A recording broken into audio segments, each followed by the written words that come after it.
Concílio de Trento, doutrina sobre o sacrifício da missa. Sessão 22, celebrada no tempo do Sumo Pontífice Pio IV em 17 de setembro de 1562. O Sacrossanto Ecumênico e Geral Concílio de Trento, reunido legitimamente no Espírito Santo e presidido pelos mesmos legados da Sé Apostólica, procurando que se conserve sempre na Igreja Católica, em toda a sua pureza, a fé e doutrina antiga e absoluta, e em tudo perfeita do grande mistério da Eucaristia, dissipados todos os erros e heresias, instruída pela ilustração do Espírito Santo, ensina e declara e decreta que, em relação a ela, que é o verdadeiro e singular sacrifício, se preguem aos fiéis os dogmas que se seguem. Capítulo 1 da instituição do Sacrossanto Sacrifício da Missa. Ainda que o Antigo Testamento, como justifica o apóstolo São Paulo, não tenha consumação ou perfeita santidade devido à debilidade do sacerdócio de Levi, foi conveniente, assim como foi disposto por Deus, Pai de misericórdia, que nascesse outro sacerdote segundo a ordem de Melquisedeque, ou seja, nosso Senhor Jesus Cristo, que pudesse completar e levar à perfeição todas as pessoas que deveriam ser santificadas. O mesmo Deus e Senhor nosso, ainda que havia de se oferecer a si mesmo a Deus Pai, por meio da morte no alto da cruz, para trabalhar a partir dela a redenção eterna. Contudo, como seu sacerdócio não haveria de acabar com sua morte, para deixar na última ceia, na mesma noite em que entregou a sua amada esposa à Igreja, um sacrifício visível, segundo requer a condição dos homens, que se representasse o sacrifício cruel que havia de fazer na cruz, e permanecesse sua memória até o fim do mundo, e se aplicasse sua salutar virtude da remissão dos pecados que diariamente cometemos, ao mesmo tempo que se declarou sacerdote segundo a ordem de Melquisedeque, constituído para toda a eternidade, ofereceu a Deus Pai seu corpo e seu sangue sob as espécies do pão e do vinho,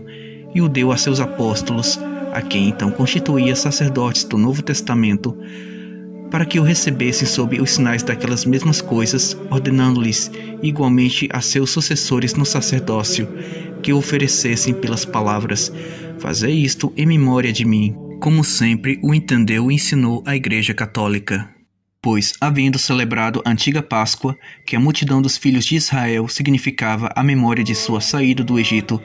se instituiu a si mesmo uma nova Páscoa, para ser sacrificado sob os sinais visíveis em nome da Igreja, pelo ministério dos sacerdotes, em memória de seu trânsito por este mundo ao Pai. Quando derramado seu sangue nos redimiu, nos tirou do poder das trevas e nos transferiu a seu reino. E esta é por certo aquela oblação pura, que não pode ser manchada por mais indignos e maus que sejam aqueles que a fazem.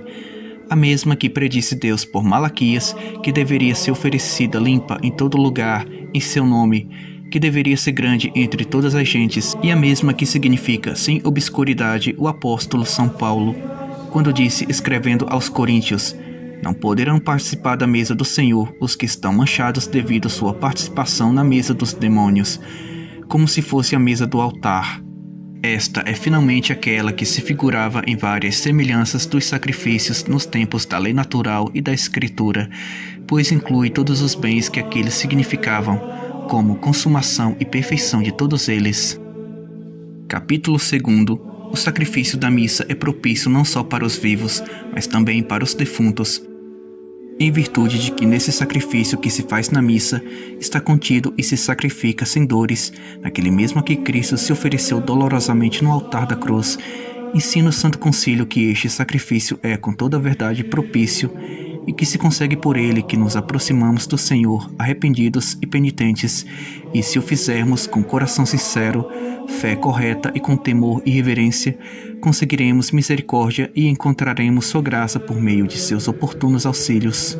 efetivamente aplacando o Senhor com esta oblação e concedendo a graça e o dom da penitência. Perdoa os erros e pecados por maiores que sejam, pois a hóstia e o vinho, não exatamente ele, que agora é oferecido pelo ministério dos sacerdotes, ele que outrora se ofereceu a si mesmo na cruz, com apenas a diferença do modo de oferecer-se. Os frutos, por certo, daquela oblação dolorosa se conseguem em muito maior quantidade, por esta indolor, mas de qualquer forma esta jamais revogará, de qualquer modo, aquela.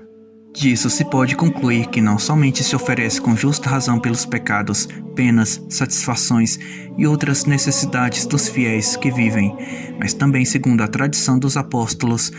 pelos que já morreram em Cristo sem estar plenamente purgados. Capítulo 3 das missas em honra dos santos. E ainda que a Igreja tenha tido o costume de celebrar em várias ocasiões algumas missas em honra e memória dos santos, ensina que não se oferece a estes o sacrifício, porém apenas a Deus, que lhes deu a coroa, de onde é que nunca diz o sacerdote: eu te ofereço, ó São Pedro, ou ó São Paulo, este sacrifício, senão dando graças a Deus pelas vitórias que estes alcançaram, implora sua ajuda para que os mesmos santos de quem lembramos na terra se dignem a interceder por nós no céu. Capítulo 4 do Cânon da Missa.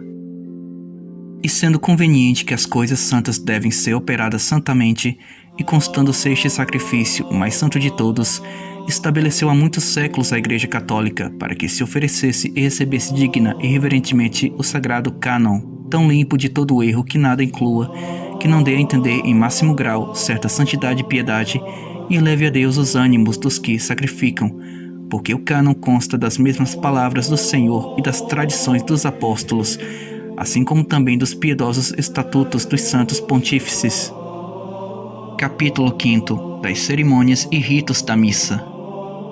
Sendo tal a natureza das pessoas que não se possa elevar facilmente à meditação das coisas divinas, sem auxílios ou meios intrínsecs, nossa piedosa Mãe, a Igreja, estabeleceu por estes motivos certos rituais, a saber,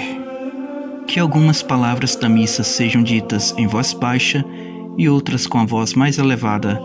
Além disso, se valeu de cerimônias como bênçãos místicas, luzes, incensos, ornamentos e outras muitas coisas deste gênero, por ensinamentos e tradição dos apóstolos, com a finalidade de recomendar por este meio a majestade de tão grande sacrifício e excitar os ânimos dos fiéis por estes sinais visíveis de religiosidade e piedade, a contemplação dos altíssimos mistérios que estão ocultos neste sacrifício. Capítulo 6 da missa em que comunga somente o sacerdote. Gostaria, por certo, o Sacrossanto Concílio que todos os fiéis que assistem às missas comungassem, não apenas espiritualmente,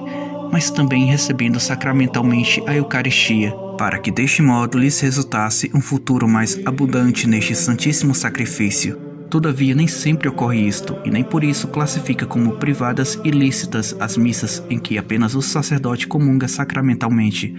Porém, pelo contrário, as aprova e as recomenda, pois aquelas missas também devem ser tomadas com toda a verdade comuns de todos.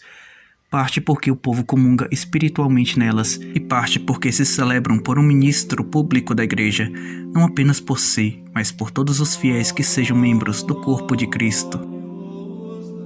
Capítulo 7 da água que deve ser misturada ao vinho que é oferecido no cálice. Alerta também o Santo Concílio, que é preceito da Igreja, que os sacerdotes misturem água com vinho, que haverão de oferecer no cálice, seja porque se crê que assim o fez Cristo nosso Senhor, seja também porque na chaga de seu lado, na cruz, verteu água e sangue, cuja mistura nos recorda aquele mistério, o chamando o bem-aventurado apóstolo São João aos povos de águas, se representa a união do mesmo povo com sua cabeça, Cristo. Capítulo 8. Não se celebre a missa em língua vulgar. Explique-se seus mistérios ao público. Ainda que a missa inclua muita instrução para o povo fiel, sem dúvida não pareceu conveniente aos padres que ela seja celebrada em todas as partes em língua vulgar. Por este motivo, ordena o Santo Concílio aos pastores